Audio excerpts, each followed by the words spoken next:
من خراسان زاده، من خراسان زاده، مولانا تبارم، هم زبان تاجیکم، غیر عرب، هم معنی ایرانیم. ای که در پندار تو افغانیم، کیستم من؟ ناف ایران ویچم، از البرز بلخستانیم. بسیار عالی. مخاطب فرهنگی از این شعر کی است؟ سلام، من حمید فرخ نژاد، بازیگر سینمای ایران، در اعتراض به حمله وحشیانه روسیه به اوکراین میخوام جایزه جشنواره مسکو رو که به خاطر یه فیلم ضد جنگ به من اهدا شد برگردونم. امیدوارم همه هنرمندان سراسر دنیا حمایت کنند و حمله ارتش روسیه رو محکوم کنند. مخاطب این شعر در واقع همان هنرمند ایرانی است که به خاطر اوکراین جایزه فرهنگی و ادبی و علمی خود را به مسکو بازگشتاند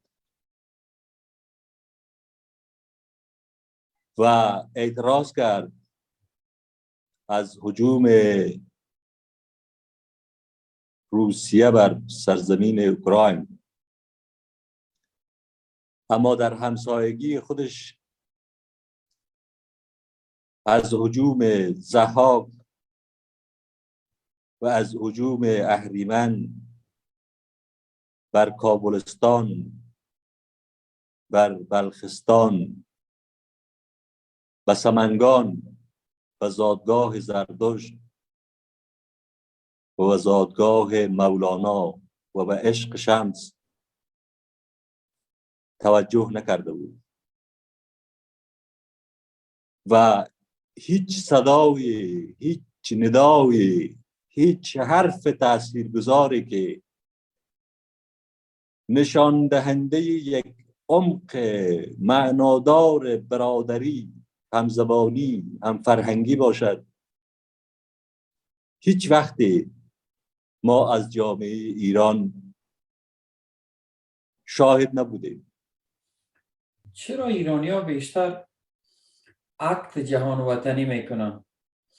در این عقد اطراف خود نمیبینن، فقط چشمشان قوس میاندازه به طرف اروپا و بین الملل. دلیلش چی است؟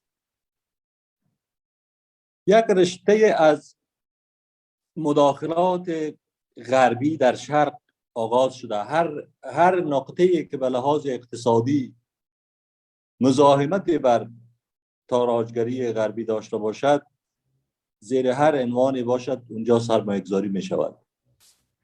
عقد و اداهای غربگرایی در جامعه ایرانی بیشتر پروژه است تا یک مفهوم زیرساختی که جنگ‌ها مفاهیم زیرساختی فرهنگی، مفاهیم زیرساختی منطقه‌ای را درک بکنه. بیشتر یک اداهای روشنفکرانه است به نظر من که یک کسی که از خودش و از معرفت درون هویتی خودش غافل است و اینقدر بی توجه است، اون با کدام مکانیزم فرهنگی میخواهد مثلا مدافع مردم اوکراین باشه.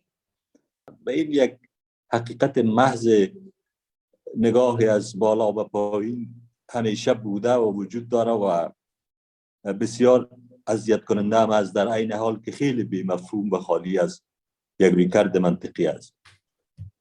زمان مطرح کردن بعضی بحث ها وجود دارد که آیا این فارسی گرایی، سنگ تمدنی بر سینه زدن فقط برای این که ما تاوان بپردازیم است، یا این فرهنگ به عنوان یک نماد تمدنی، یک منطقه بزرگ برای همزبانان دیگر ما که از فارسی قصرهای مجلل، شهرت‌های بلند بالا و پروژه‌های بیشماری به جیب از ریخته، یا برای اونها هم مهم است، یا اینکه ما فقط مسئولیت داریم که در این جنگ فرهنگی و در این هجوم چند جهتی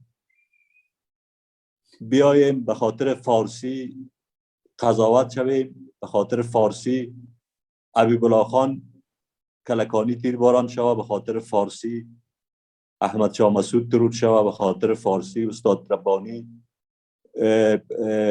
منفجر شود، و به خاطر فارسی امروز بر پنجهیر که فردوسی از پنجهیر به عنوان مرز ایران یاد میکنه در شاهنامه فردوسی، و از طالقان و از کابل و از قندهار و از فاریاب و از خیلی شهرهای بزرگ دیگر افغانستان مثلا به عنوان ایران یاد میکنند. اما این حس ایرانیت و حس برادری بر ما هزینه داشته، ولی بر دوستان دیگر ما چنان به تفاوتی بار آورده که شاهد کمترین کار فرهنگی، کمترین رویکرد فرهنگی از طرف جامعه سیاسی و فرهنگی ایران ما نیستیم و نمیدانم به خاطر چی است.